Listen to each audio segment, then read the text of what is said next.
Theresa May's Chequers Brexit plan is dead as a dodo, according to one of her allies.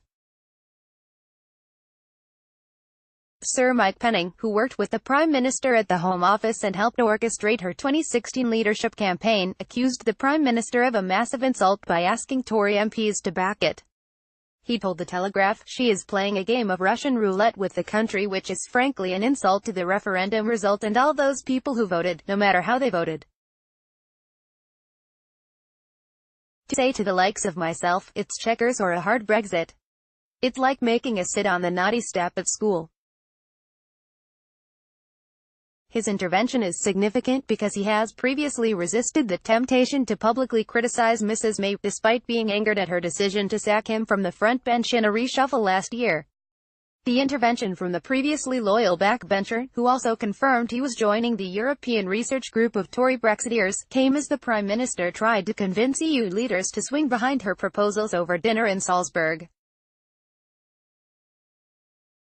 Dining on Wiener Schnitzel with potatoes ahead of sit-down meetings today, Mrs. May called on the 27 EU leaders to respond in kind to what she called the serious and workable Chequers proposals.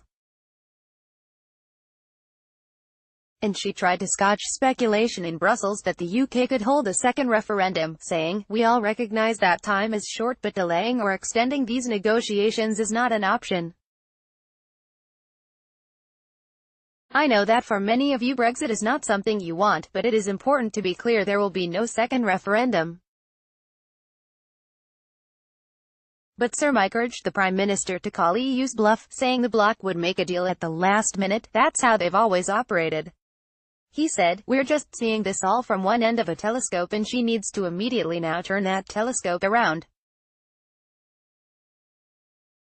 Because if she comes back with Chequers it's dead as a dodo." Brexit Secretary Dominic Raab last night conceded that the Chequers proposals, which have enraged Eurosceptics with calls for a free trade area for goods governed by a common rule book, were not perfect.